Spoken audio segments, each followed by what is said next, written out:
নমস্কার বন্ধুরা, পূজার পুটুলিতে আপনাদেরকে স্বাগত জানাই।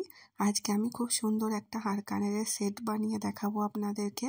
আমার হাতে যে হারটা দেখছেন এটা আগে থেকেই বানানো ছিল। তো আপনারা যদি এই হারটা বানানো শিখতে চান, খুব ইজি আছে, হাতেই বানানো যাবে। এটাকে মেশিনেও বানানো যায় সেলাই করে, তবে আমি আপনাদেরকে হাতে দেখাবো যদি দেখতে চান। এবারে দেখুন, এই হারটার সাথে আমি একটা ম্যাচিং কানের এবং হারটাতে কিছু কড়ি অ্যাড করব। আপনারা এখানে চাইলে বিডস বা এরকমই পরতে পারেন, তবে আমি অনেক জায়গায় দেখেছি কড়ি অ্যাড করলে ভালো লাগে।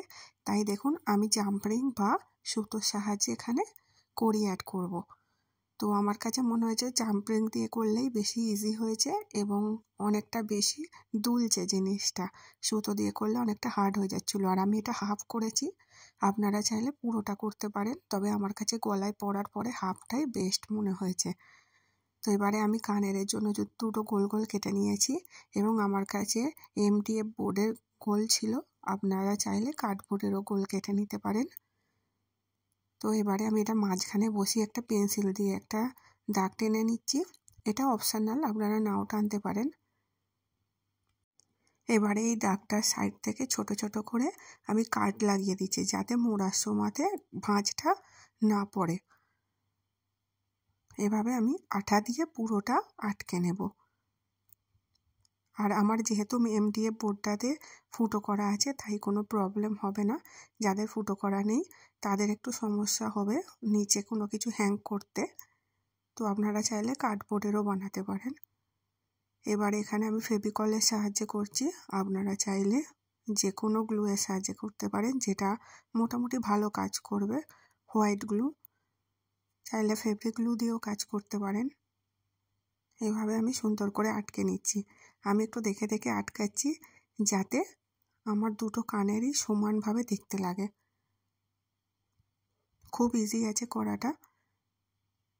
এই যে এইভাবে আমি পুরো আটকে নিয়েছি আমি, এবং সেকেন্ড কানেরটাও বানিয়ে নিচ্ছি। এতে বানানো হয়ে গেছে, আর একটু অল্প কাজ আছে কানেরটার পিছনে। সেটা হলো আমি কানেরের পিছনেতে বসা কানের করার জন্য ইয়ার স্টাড লাগাচ্ছি। আপনারা চাইলে হুক লাগাতে পারেন। তো আমি স্টাডগুলো লাগিয়ে আঠা দিয়ে প্রথমে একটু হালকা শুকিয়ে নিচ্ছি, এবং তারপরে আপনারা চাইলে সেম কালারের কাপড়ের টুকরো দিতে পারেন। আমি এখানেতে পাতলা হোয়াইটের কাপড় কেটে নিয়েছি গোল করে ওই মাপেতে, এবং গ্লু দিয়ে এটাকে আমি ইয়ারিংয়ের ভিতর দিয়ে আটকে দেব। এটা অনেকটা হার্ডি হয়ে যাবে, হট করে উঠে আসবে না ইয়ারিংয়ের স্টাডটা। এটাকেও আমি পুরোপুরি শুকিয়ে নেব, এবং হারটার সাথে ম্যাচ করার জন্য আমি এতেও দুটো কড়ি লাগিয়ে নেব জাম্প রিং দিয়ে, বা সুতো দিয়েও আপনারা লাগাতে পারেন যদি বোর্ডটাতে ফুটো না থাকে। এইভাবে দেখুন আমি লাগিয়ে নিয়েছি, এবং আমি পিছনে একটু কালারও করে নিয়েছি। আপনারা যদি সেম কালারের কাপড় লাগান, এটা করতে হবে না। দেখুন কত সুন্দর লাগছে। থ্যাংক ইউ সবাইকে।